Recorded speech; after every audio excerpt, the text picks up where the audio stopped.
to sort of go after the key, and we have multiple solutions to that apparent problem.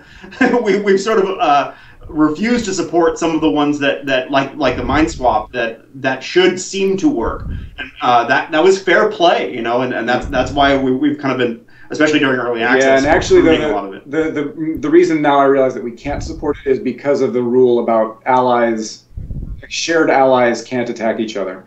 So, because that would cause all breakage everywhere, and we'd have to break that rule for that tactic to work. Because we want the wizard to be your friend by default, because it's sort of a funny thing to have one guy in the entire game who actually likes the hero. Yeah. Though backing up, I was entertained to watch Will's solution to that problem, because I myself did get the key, and in the process of getting the key, learned some tactics that were applicable to some other problem solving later that you know we may see, but yeah, there's a key. Turns out there's a key to that. That keyhole on the door is indicative that somewhere there's a key. Yeah, I know it is one of our more subtle visual cues. You know what's funny for me is that I looked at that keyhole and I thought it was just a texture. Oh. Yeah. No, there's a key. So, I have to ask, how much? I have my own mic, so I'm special. How much of this was therapy? Because as somebody who's in game development, the first 45 minutes of this game, I was laughing my ass off because I've experienced every one of these. Oh, it's funny because it's true.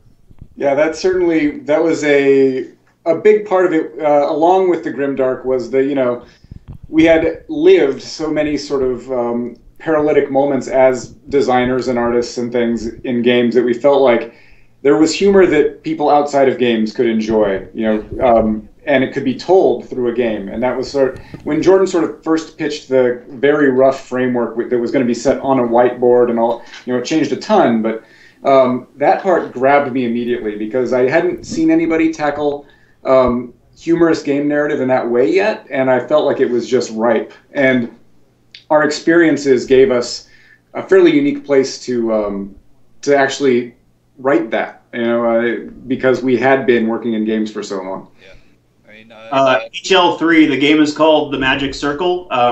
For us, it says "Don't Starve" at the top. This would be the weirdest playthrough of Don't Starve possibly ever. Yeah. That's apparently another meta joke. Don't worry, I'll change that afterwards. Yeah, on the therapy front, for me, is a good chance for me to mention that we a lot of people ask us whether this game is about specific people we've worked for, and the answer is definitely not. The filter that we've put all the terrible decisions that the developers make through is, I've been a lead on games, multiple games, and so if we aren't guilty sort of collectively of at least a less exaggerated version of one of those bad decisions, we didn't really put it in the fiction. And some of that we just made up, but the idea being that airing grievances would have made for kind of a lame, mean-spirited game, we thought. And so we went the other way, which is sort of like people who are put in charge of a creative work that is too big for them. What kind of problems tumble out of that, and how is that funny? But we also did, at least for me, if you try to write for games, especially if you do writing and don't have absolute power over the game, you really struggle against the player and against the other developers who are advocating the player. And part of you gets sort of angry and self-important about it, and is constantly like, why am I bothering putting my divine words in this nonsense engine? And so the idea of tearing that part of my brain out and putting it in this guy Ish Gilder and trapping him in a video game seemed like a really cool, ironic punishment. Yeah, that kind of makes me think of the type of therapy that went on from an implementation standpoint. I think when you have a bunch of programmers working together, there's many different philosophies and religions that sometimes are at odds with each other. And as when you find yourself having to do all of that, then you get to have these fights with yourself. And I think that probably happened with all of us in our respective disciplines. Definitely. Yeah, I mean, this game, it would have been, in many ways, a much more disciplined idea. It's And this is now you're seeing exactly why we always have Will drive, because he's a pure gamer. Yes. He's trying to throw away. Oh, consigning him to the depths. But guess what? Yeah, that will not work. Hey guys, just to recap, we're about halfway through, so just if you've just joined us, this is OtherSide Plays Other Games with the Magic Circle, and we're here with folks from OtherSide and with the Magic Circle's creators, Jordan Thomas, Stephen Alexander, and Kane Shin. So, guys, just a quick question. This is your first game as an indie developer, isn't it? How do you find the process to be different? It's been, in a lot of ways, I think it's more about not so much indie as team size has been the biggest change. We're 3 people, 4 when you count our audio guy Pat Balfour, who is incredible, but is off-site and not a part question. And that allows for a speed that has been a lot of fun. Like, we've been able to be quite quick and totally irresponsible about very irresponsible about making changes to the game that seem like a good idea, like the moment we have them. Like 11th hour kind of feature additions. Yeah. So and that it's liberating and really enjoyable, I think, as a developer to be able to react that quickly and make changes to your work that quickly, with the downside being that you break it probably 1,000 times more often, and bad decisions can make it into the game more easily, that kind of stuff. But I've found it to be great because it allowed us to make something so weird that at a much larger company or within a publisher structure, this game would have never existed. No, it would have died in a meeting. Yeah. Not a lot of meetings in the indie scene, basically. Yeah. Yeah, briefly, sidebar. Fuzzy, yeah, the development in-jokes, the first several drafts of the script had way too much of that. I've tried to kill most of the ones that are completely just impenetrable to real humans. And one of the things that's been most gratifying for me is that streamers who are just people who enjoy games and play a lot of them, seem to find something to enjoy about the story, unrelated to whether or not they've worked on games before. But yeah, there's still references here and there. I think game developers do find a special kind of Schadenfreude when they play the Magic Circle. I can say I certainly do. Wow, Will, that's a very special follower you have there now. I've definitely had my moment in the first 45 minutes or so of like, how did they know so and so? And I know it's completely true because me and Will work together, and he had the same reaction at the same exact moment of that same exact person. And I was like, and it's like, obviously, it's like it's just global.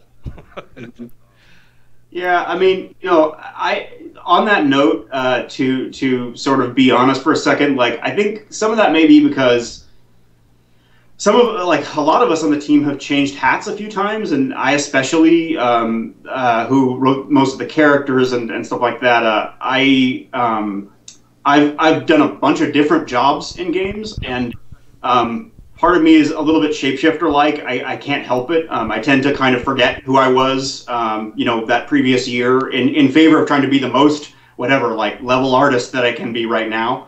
And so that's a long way of saying I'm kind of a big hypocrite. Like, that I've probably been that asshole that you're talking about in some way to some. And so remembering what that was like to try to be put in charge of that job and the kind of things that they care about and the kind of things that they vehemently don't care about and want to tell everybody. Was, in its own way, the sort of therapy that Joe was talking about. Yeah. I forget. There's a particular. I think I'm cutting out. But there's a quote that I can't remember exactly, but the substance of it, I think it was Oscar Wilde, saying, there's nothing we hate so much as to see our own faults in other people. So when you say you probably were that guy, right? Like I think a lot of the things that like really get under your skin, that's probably true more often than we even realize. Oh yeah, no, I guarantee you some of the people who will be the most vicious will be game writers. I came up through QA, and so the whole sequence with the starstruck junior designer / QA person just slays me. Like, I know that person so well. I used to be that person. I probably wasn't as cute as whoever the one in your game is, but yeah, I'm gonna go out on a limb and say nobody on the stream is as cute as Ashley Birch. Yeah. I think we can just call that one done. All right. But I remember. But yeah, we've all bushy-tailed moments your first couple of years in the industry, and you're like, yeah, oh yeah, man. And no, actually, there's in the space layer, there's some stuff that I really hounded Jordan to get in. That where you see one of the main characters, Maze, when she was, because you kind of see her in two phases of her career, and you get to sort of experience her when she was that fresh, bright-eyed, bushy-tailed designer, and also experience her as she sort of becomes incredibly jaded with the process. Yeah. Oh, that was a good thing though. I think that was a strategic death on Will's part. Sure. Yes, it's all working out for him. He meant to do that. Totally. No, he didn't mean to do that. Yeah. This one's interesting because there is a really easy solution to it, but he's figured it out. I don't know. It looked like he had, but yeah, no, he hasn't. It's cool though because it leads to. I saw a guy. There's an ability called Repulsor that I've seen almost no one use create like proactively, even though you can do cool things with it. And he used it to solve this puzzle in a really awesome way. Oh yeah. Yep. Oh, I can see how that would. Oh, yeah. Yeah, and because it worked here, every single gap problem he encountered, he solved with Repulsor. Got something to knock him over the. Yeah. Okay. Yep. Yep. Oh well, when you either figure out the solution I have in mind, or you don't, and I tell you, you are going to kick yourself in the ass so hard. Yep, I think so. This is one of the hardest in the game. It really is. There's a lot of solutions, though, that will give you that feeling of, oh, I should kick myself. And to tie it back together a little bit, that also is one of the feelings we were looking for. Spoiler alert, but a big part of this is making you sort of slowly feel more and more like a game designer. We hope. And when you are bright-eyed and bushy-tailed, when you start, there he is, Mr. Markaholic just joined the stream. He's the one. He's the guy that did the incredible repulsor solutions across the game, which was really fun to see. You sort of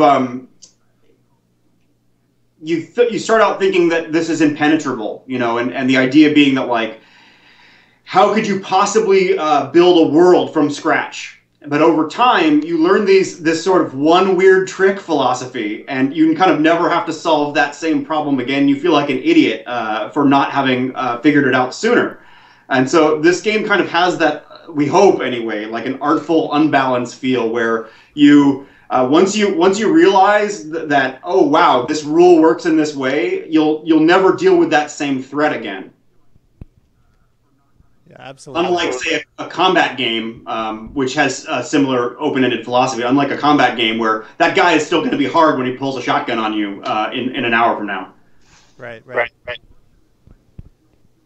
Yeah, I think a lot of my friends who are systems designers specifically are going to really sink their teeth into this game. So, Fuzzy asks, well, I ended up hating gamers. Does that make me a game designer now? Well, it makes you a particular kind of game designer. Yeah, one who's been in the industry for a very long time. Yeah, what we have seen is that you either it's sort of a response to the player like you would respond to a deity. Either you loathe it and all of its injustices, or you become its priest and you spend the rest of your life saying no, that the player wouldn't do that. I am in awe that is almost working.